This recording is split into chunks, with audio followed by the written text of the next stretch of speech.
Un, dos, y un, dos, tres, y... Bueno, sí.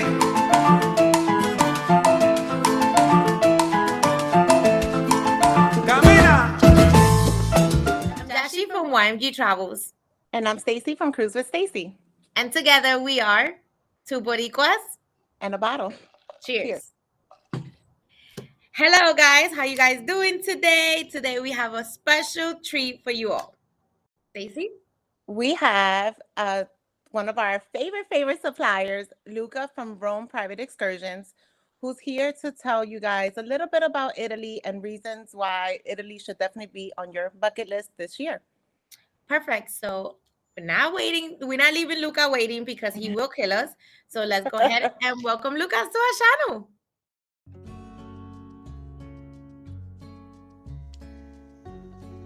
Hello, Lucas. How are you, ladies? How are you? Good, and you? I'm just doing great. Today it's sunny out, also inside. It feels like it's sunny. Italy is the sunny country. Did you know that? We did not know that. I thought that was Florida. Raining here. It's raining here. If you have a drink, this is two Boricuas and a bottle. So one drink only? I got a bottle of wine. Are you kidding me? Just a drink. What do you do with one drink? I got tequila. I got wine. So Lucas, tell us, what is the best wine in Italy? Oh, all right. It's like being in Philly and ask a Philly person what is the best cheesesteak in Philadelphia. Well, the wine is, as you know, part of our culture, so we cannot dine without wine. Since we're little babies, well, not exactly little babies, but even if we are 12 or 13, grandpa makes us try the wine. So for us, drinking wine is not a big deal. This must be also a cultural shock when people come over here, because for us, the drinking is not a matter of like doing something illegal. We don't feel like it's illegal. So being part of our gastronomy, we drink it without any major problems because it goes with the food. Going back to your question, I think that the best wine in Italy, according to what I believe, is every wine made with a base of Sangiovese. Wines are made in different ways. Wines are of different kinds. Generally, they're a blend of different wine kinds, and the ones that have Sangiovese as a base, for me, they are the best. And so we're talking about, for instance, Brunello di Montalcino, some qualities of Chianti. So we're talking about, the central part of Italy somehow. So you won't make a mistake for sure if you invest some bucks into buying a bottle of Brunello di Montalcino, for sure. What is the legal drinking age in Italy? It should be 18, I think, but that's what they're trying to enforce. Mm-hmm. There's really not such a thing being enforced somehow. That, if you got kids that are 16 and 17 and they're downtown in the city and they enter a bar, they don't card them, first of all. Second of all, they will give them a drink, like a beer or something. So, okay. That's really... The important thing is after the drink, just walk or take a taxi. Do not drive. That's the most important thing. So why don't you tell us a little bit about yourself and Rome Private Excursions? And I personally love the story on how you got started. If you want to perfect. Sure, we can do that. So guys, even if I'm 17, I've been doing this for 20 years. So that goes back in time. I don't want to say the year. Well, you can make your calculation. But let me tell you this. I was a student of linguistics and art back in Rome, and to make a living, because parents moved away from Rome for a little while, it was my own. I had to round up my income, and therefore I used to work as a bartender in a bar, American bar in the city center called the Drunken Ship. And there was this one bouncer whose name was Dave from Ireland, whose English was incomprehensible for me, but I kind of went by. So this guy says, Luca, very, very good guy. He said, Luca, you speak English, art, history. What you doing over here? You stay up till late here in the bar. You should do what I do in the morning. So tomorrow morning, come near the Vatican and I'll show you what I do. So I go there and I see this tall guy right there, big guy. Any English person passing by, he was stopping them, saying, "Hey, do you need a tour? Do you need a tour?" And he was gathering up to 20 people. He was charging them like, I think, 20 euros per person at the time, plus the cost of the tickets. The Vatican was considered to be a foreign state, so there was no regulation for guidance, meaning that you could also guide without a permit because it was like a foreigner in another spot. So you didn't have that permit legally, and then so he went through the Vatican with these people for 3 hours, came out, made $300. I go like, oh mama, I made $300 maybe in 5 days. Let me try it. So I started 2 days after. It was a Monday because on Sunday the Vatican is closed, and because I'm not shy of nothing, I started to call in the people, and I started to do the tours through the Vatican. I remember still the first time I do that, it was the first time I entered the Vatican in my life. I mean, with people. I had gone through art classes, but that was a different story. So sometimes with an excuse, I used to stop in the corridor. I stopped in the corridors asking the guards which way the Sistine Chapel was. And without having the clients understand that, I didn't know. But then one after the other, after the other, after the other. At the end of the season, I was able to buy my first minivan because my idea was I want to do driving tours, not walking tours. It's too tiring doing walking tours. It's too hot. So because the money was not a lot, I went to Germany. I bought the first minivan, which was awful. It was a Mercedes, the green of a water bottle, without air conditioning in the back, because in Germany being cooler, they don't have air conditioning in the back. And I used it for 6 months. Then, when June came, it was so hot. I said, now I've got some more. Let me buy a regular one. So I got another one. And from there, I kind of climbed the ladder of success, if I can call it success. Of course you can. So right now, how many vans do you have? Say it again. How many vans do you have right now? I have enough to escort an army. Wow, amazing. So, yeah. And your vans are new? I just saw you just one. Okay, it's important to understand that we don't do only driving. Mm-hmm. Just bear in mind that we're not drivers or chauffeurs. We are driver guides. To be a driver guide, you need to have a permit. To be a driver guide, you need to know the history, certified to do that. And being certified to do that, it's crazily difficult. Because we are in a country where you have the 75% of the world heritage. Wow. So 75% of the UNESCO sites are in Italy. Yellowstone Park is UNESCO. Mount Rushmore is UNESCO. Overdam is UNESCO. 75% is over here. So you got to know what you're talking about. And to do so, the Italian government wants you to know that they check on you. And they want you to be able to explain things as they are in terms of history and art to your clients. So they're super difficult exams. But anyway, long story short, we do driving tours, and we combine to it at times walking guides, because the logistics of our cities over here are a little different than the United States. We have very old cities and infrastructures. So yeah, let's put it this way to cut it short. Driving tours and walking tours combined together. If that answers your question. Yes, it makes you one of the best tour operators in Italy, right? Oh. It does. I personally tried it myself, and I loved it. Ha ha! Ha ha! And you was not my tour guide, so I need to go back so you could be my tour guide. You better do. You better do. We'll be there next year. Yashi, do you have questions for Luca? I do. When is the best time of the year to travel to Italy? So I went in July, and it was super hot. Super hot. All right, so my friends, to give you an example, because you guys are from the United States of America, right? How hot is Florida in the summer? It feels like hell. Perfect. And that's exactly how Italy felt.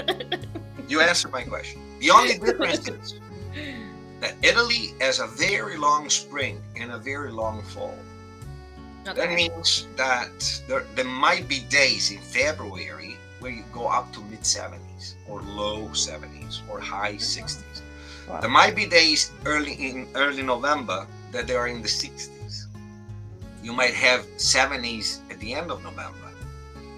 So what I always say is that the perfect season when to come over is the spring and the fall. Somehow, if people are a little brave, even January.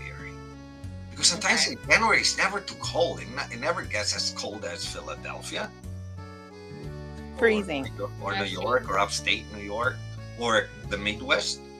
The coldest it can get maybe is in certain parts of Italy, centrally speaking, 35 in the morning, and then it goes 45, 50 in the PM.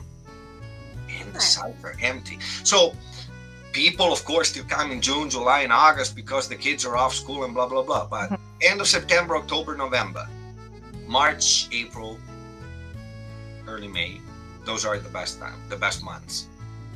Right. Yeah. Because you mentioned kids, do you feel Italy is somewhere like someone could plan a family vacation? Here is the thing. As a parent, when I travel with my kids, I always prepare them. And I know my kids personally because every kid is different. Mm-hmm.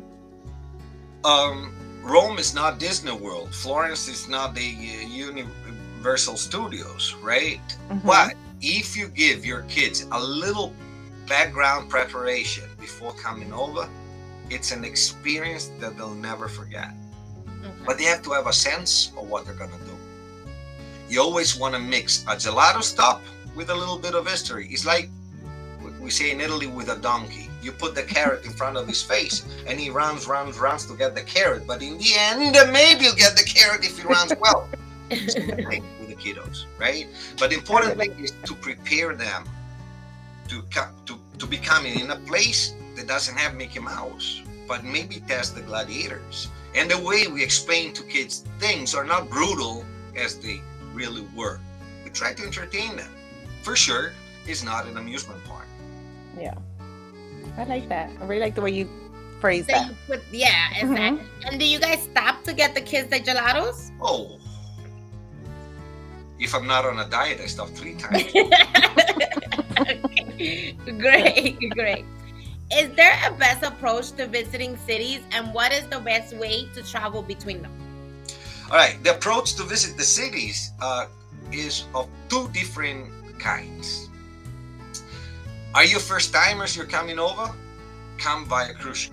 The first time. If you don't want to spend too long in Italy, just come by a cruise ship and do the 3-4 stops that the cruise ships offer, because you get a little appetizer of everything. Why are those cool? Because then you'll know what you like, and in a second moment you can come back and do some land, spending more time at the places that you like. Okay. So that's the first approach. The second approach is I don't care about seeing it all at first. I just heard that I love Rome. I've seen it on TV. I've seen it. I've studied it. I want to spend 10 days in Rome. Boom. Come over, spend your time in Rome. Of course, that is going to be land. If you want to do land, you cannot do it all like on a cruise ship. You have just to get focused on a certain geographical area. Otherwise, it's just nonsense. And that is the approach to our cities. Remember, a lot of our cities are only walkable. Some others are very spread it out. So having a tour guide that drives you from point A to point B is very important. In the smaller cities like Venice or Florence, you can do a walking tour. But anyway, how to move from point A to point B. So from city to city. Trains are spectacular in Italy. But if you have a lot of bags, forget about it. Especially if you're on the elderly side. Not because they do transportation service. It's just no matter who you book with. Remember that from city to city, the most amazing and comfortable thing is taking a private ride. Driving in Italy is crazy. Not that it's crazy, it's just different than in the United States. If you don't know where you're going, man, you freak out. So let the driver do it for you. Sit back, relax. It could be a little bit more expensive, but hell, you're gonna enjoy it. Especially in a foreign country, somewhere Oh where yeah, you're familiar. definitely. Exactly. And that you don't know the language. Exactly. I mean, the sign stop is stop for everybody, but Italians do not stop. So that's the problem. So is it crazier driving in Italy than New York? Because New York is a pretty crazy. Oh no, New York is just for amateurs. New York is fine. New York is fine. The logistic of the city is super fine. If you take Rome or Naples, it looks like those cities were made by a drunken guy. Why? Because they don't have any sense. But you got to understand that the cities over here in Italy, unlike Florence, that is being, let's say, the urban plan has been made more recently, I would say under the Renaissance time. Cities like Rome were started 2,700 years ago, and they didn't stop. You know, they were rebuilt on top until World War II, when Mussolini made the last two neighborhoods.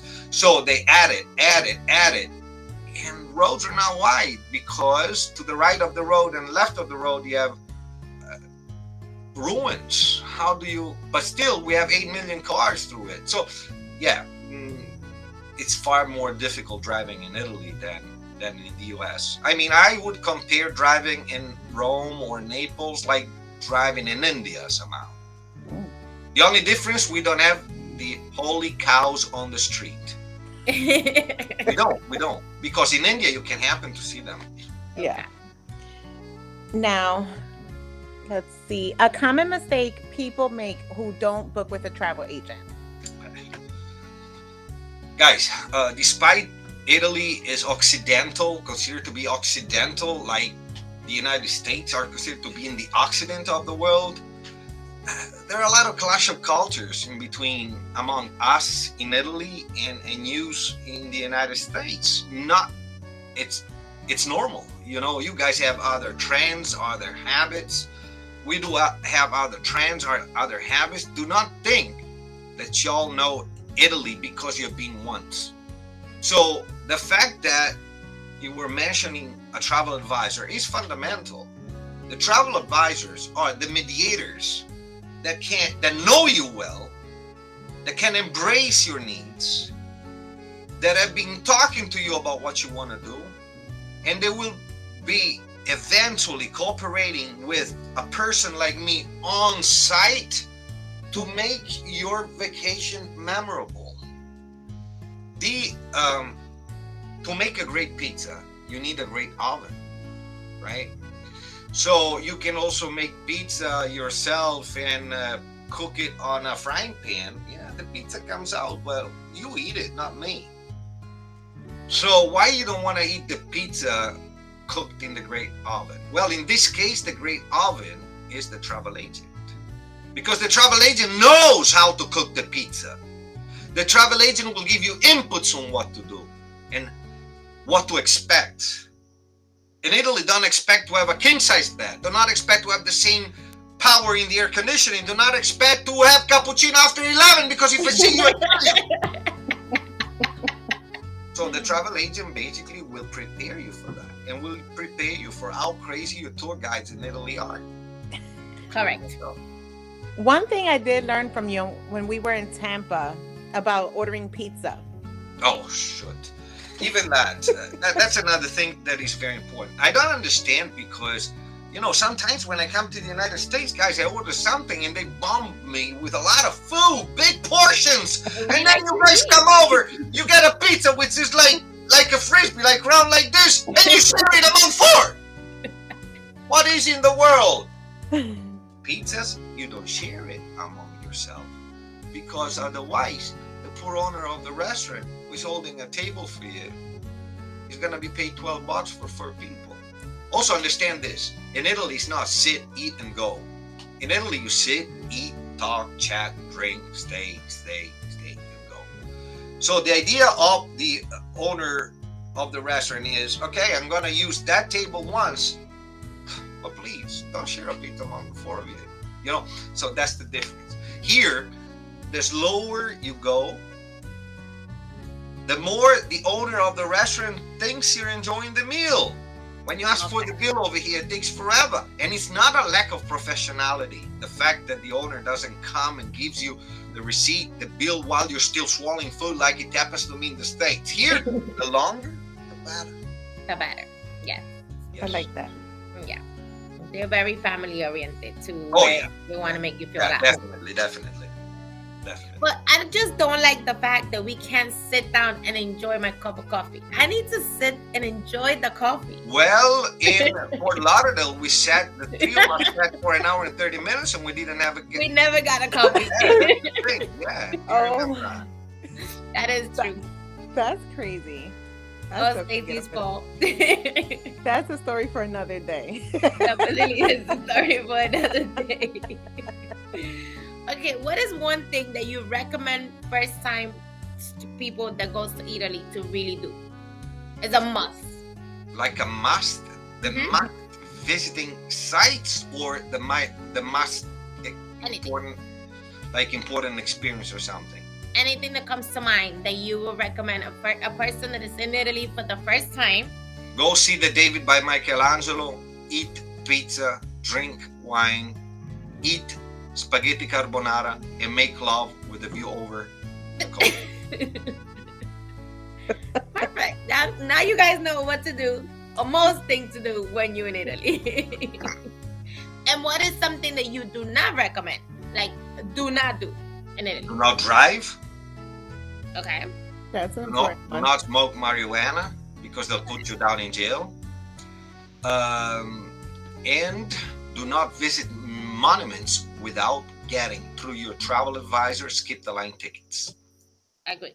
Yes. That's very, very important Very advice. important. And time-saving advice. Absolutely. Yes, absolutely. Especially if you go in July. Absolutely. Absolutely. Absolutely. Well, Luca, thank you for joining us. Is there anything else that you feel people should know? Anything you feel as though we missed? All right, leave behind your habits in the United States. Come over, open your mind, open your brain, and suck up all the beautiful things that Italy has to offer. Being them the best, being them the worst. When you travel, live with what you find in the place you visit. Thank you so much, Lucas. This was very great, but now we have to do a next episode with us in Italy. Salute! Salute. Love you, girls. Love you Love too. you too. Bye. Bye, Lucas. Well, guys, you heard. That is our friend Luca. We absolutely love him. The best We in do. Italy. You guys saw it for yourself. He is the best. He definitely is. Thank you for joining us for this episode, and we'll see you on the next one. Till then, Yes, cheers. very soon. Cheers.